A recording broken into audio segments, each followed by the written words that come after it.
Welcome to TFFL's TV. We are back again with the latest gossip. Tingoendera mberi keti masomera namba ivaya vekunzi vadzimirwa foni nevaya vakaplaya role kuti vekunzi nditete asi dzese dzadziri nhema yanga iri skiti asi taiti akavaitisa tera yamunzwe inga zvinorwadza kuitisa vanhu vakawandisa dai vahombe kudai zivana asisina rakaita guru. Okay, saka kufunga kwako uri kuti wewe ngoto yako ishi yandakakurekodha uchitaura newe wakandifonera ndiri kubasa ukanditi pane vanhu vakapiwa mari wati ndikakutsanangurira ndikati ndinochuwa because awakafona kuda kunzwa information so ndaisatombokuziva ndakazotokusea that kuti munhu angonifonera nowe ndotanga kuziva kuti taita violent everything and taiti yoyoka angatondithreatena kudhara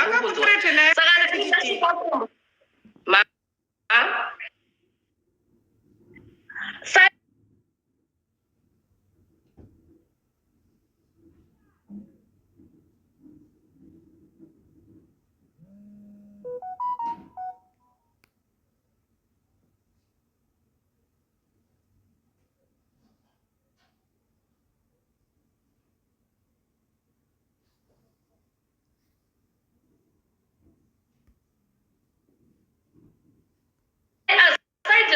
those days isaidi rinozikanwa kuti futi wati rinogara magangster saka akandiudza kuti inini handibvutirwe chikafu pamuromo nemunhu wandakangosangana naye munomu ndaida kuedza kubatsirai madhabha tamubatsiriki saka inini I can do anything if you want to try me dare me because ndakazonge ndamuudza kuti okay kana usingadako ini ndichazvichenura ndega kureva kuti chabuda pachena ndega ndichitaura kuti saka ndakutaura zvaka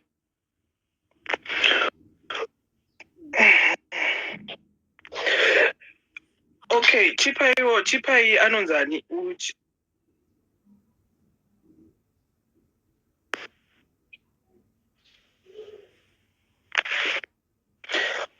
Okay, but tina lolo pako but chipai lolo she was part of the skit. Chimupai what time lolo ngambo taura utinzo. Sisiketa was trying to join younger kundita 030 your phone masasa no zamwaro or something.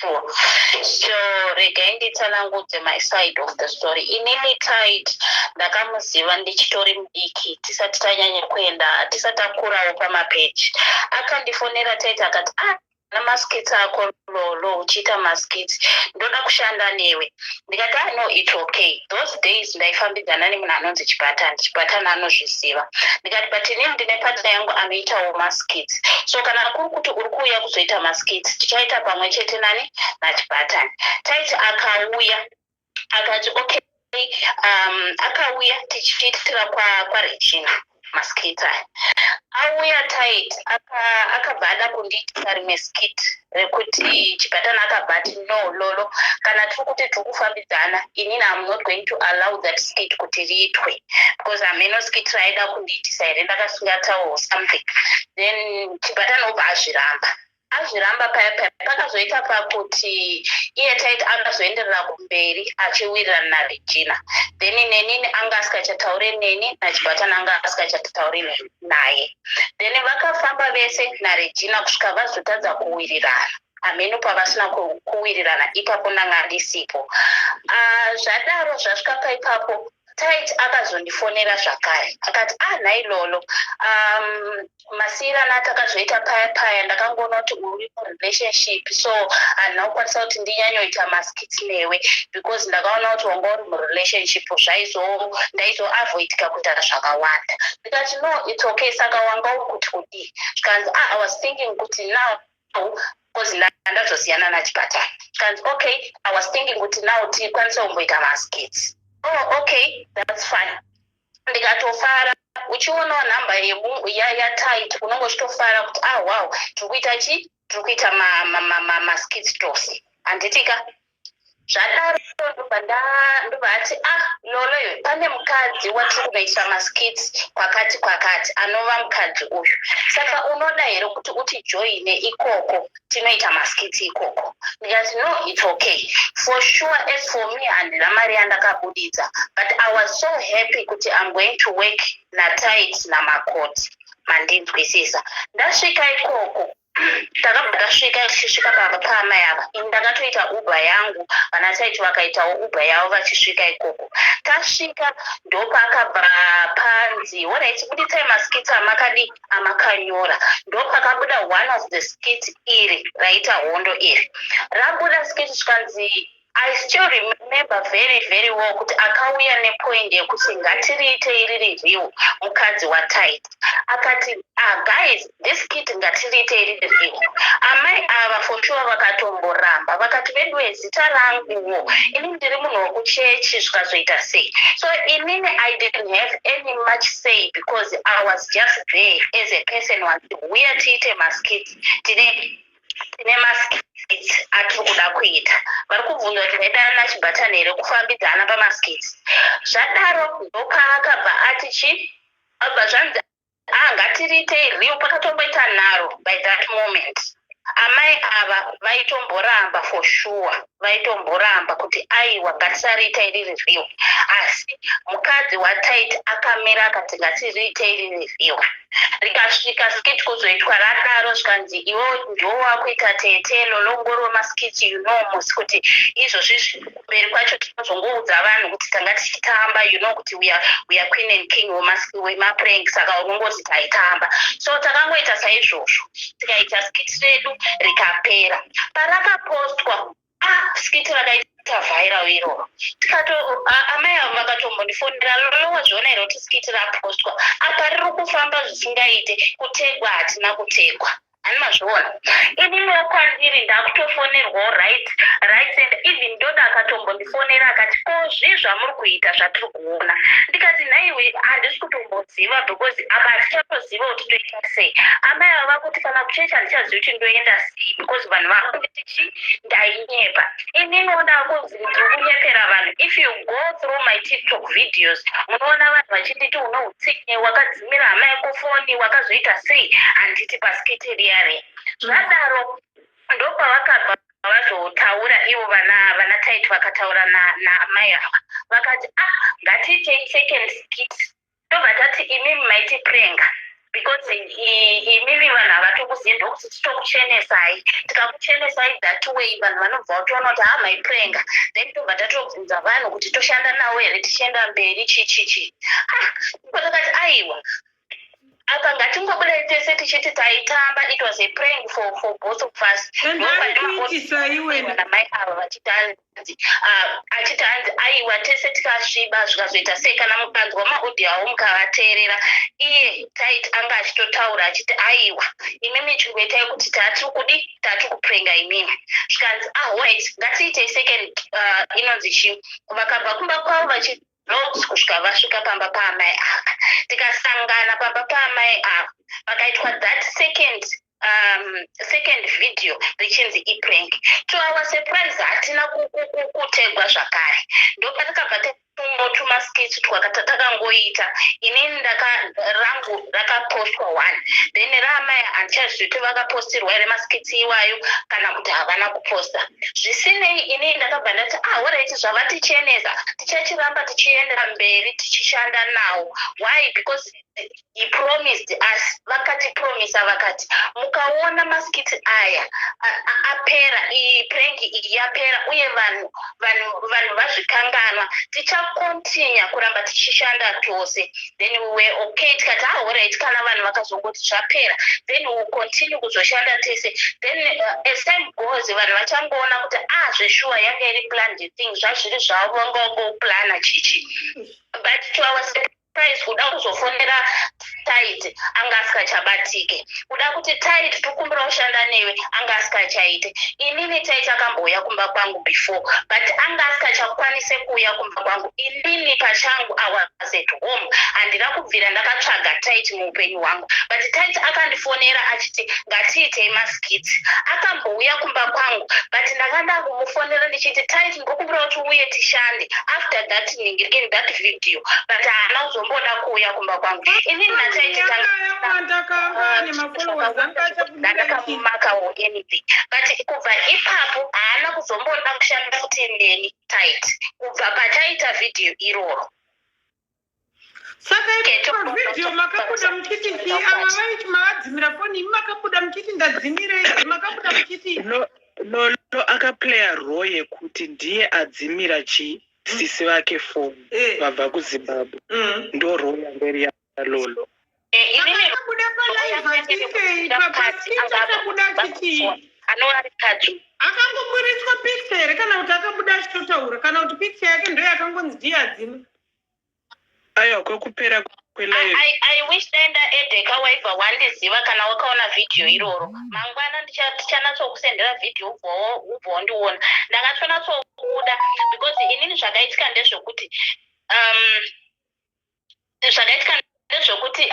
inonzi mukadzi uyu ndiye ainzi adzimirwa foni asaka ari parod handiti inini ndindamudzimira foni mazviona vana taiti vakamuona ari parod mukadzi uyu vamuona ari parod obva kuti ko chii chiri kuitika obva ati ndadzimirwa foni ati ndadzimirwa foni then vana taiti obva kuti orit rega tifonere munhu akudzimira foni saka vana taiti vakabva vafonera inini obva vati isusu obva vatoti lolo uyu anenge anomboita zvekuacta regai timufonere obva vandifonera obva kuti nhaiwe ndolo obva vangoti nhai makadii isinonzana tight obviously vanozikana nevanhu vazhinji obva kuti hamudo here zvekuita zvekuacta nesu taidawo kuti tisangane nemi chichichi obva vati ndobva ndatoto ndokusvika ndakazoita pane mukadzi uyu ndokuzoona kuti alright ndo marongerwo anga akaiswa inonzi chi skiti rachona ani mazviona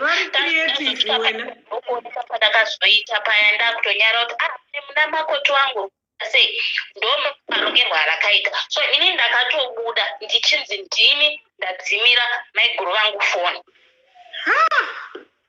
hai vari creative vana vane chipo ndo vana vachidhumura masendeke vedu ava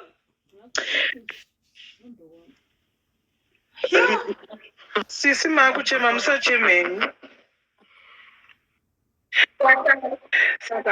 saka nhai vakoma pandakakufonerai makarambirei kuti mundipe gist kana manga pamwe vanga vachiri kubhilivhiswa kaunzi ndokuuai vaitaura ndakatokupindura zvakanaka mari sisketi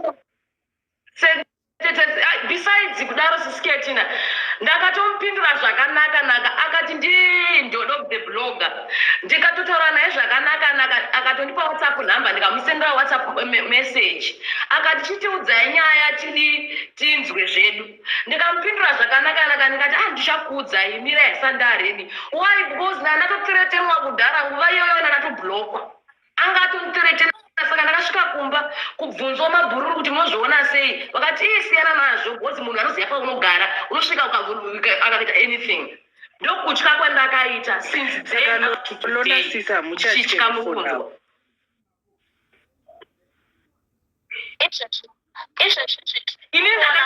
munoona kuti ndoda kuti ndikupindure ipapo sometimes you feel okay kuti ubude utaure zvinhu nekunge waonawo vamwe vachitaura zvinhu you understand sometimes uri wega kuti ungotanga kuti taita akazondida there's a lot of time dzaindiudza maya kuti lolo ndakutodzvanya live right now but ozondiudza kuti ndichakwanise pamwe pacho ndino wacho kutovati saka totofira musaga here shamwari totoramba takanyarara here but tozoti tichakwanise hazvichaite so sometimes you feel better kuti uexpresse zviri pamwoyo pako nekunge uchiona vamwe vanhu vachizviexpressa sometimes mazimba hatinatse kunzwisisa kurwadziwa kwemunhu kunenge kuchiitwa munhu instead tinotora munhu uye ari popular tobva taita kuti ndiye ari right sometimes ichichiro kuti ndikabuda ko ndikangoblutikwa nevanhu ko vanhu vakatipa cold shot ko vanhu vakatoona ndiri munhu ari kunyepa ko vanhu vakazoti zvakati ndo zvinhu zvaunoconsider each and every time paunoda kuti ubude pachii but zvinoitika ndapota team ndapota sometimes vanhu vakauya nenyaya dzavo teererai zvinenge zvichitaura vanhu teereraiwo zvinenge zvichitaurwa nemunhu because sometimes munhu yauya nemunhu unorevi nemwoyo kuti ndionewo pekubatsirirwa then munobva mamupa cold shoulder munhu iye achaita sei anofa nedepression because hakuna wekuudzira nyaya imwe yandiri kuona inini panapa ndeiso nyaya iri panapa ndeyekuti number 1 vanhu vane mafollowers akawanda vari kutsvikirira, vari kudzvanyirira nekutsikirira vanhu vasati vane mafollowers vada kusumuka. Maona tikateerera mavhictim ataiti ese inyaya yekungoti munhu wese akatiwo taiti tiri muno muCape Town ndisumudzewo obhadharisa vanhu ovashandisa ovanyepera ovadhamba akufuraudha vanhu. Next time vanhu vari upcoming vane zvipo zvavada kubhusitwa tsvagai henyu kana inini kana vanhu vari kudiaspora wekuti hamusi mucompetition asi kutya kuti uchanyanya kusumuka because this is not good, this is not right, this is not fair.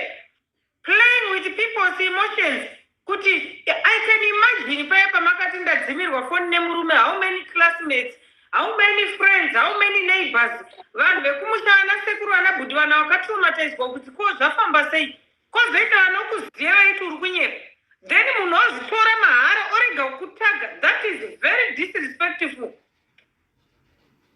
Kuti taita skiti namazepe ndorega kutaga kuti Mr. Mazepe ishambwe for what? Ndozvinotoratidza kuti he is a user. Tarisai maskiti esandaita namazepe kana rapostwa namazepe aitaga kuti Keti Masomero.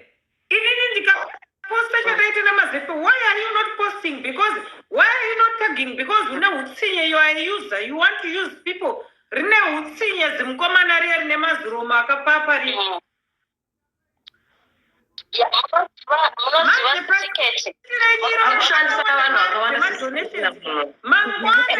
Munhu wese akadoneta mari yamai avo vachinzi vadzokere kuZimbabwe, vachinzi vatsvagirwe zvekutanga kuita muCape Town. Come to mama, tomorrow mama is open for business. Because akanyepera vanhu akatorerwa mari dzemadonations.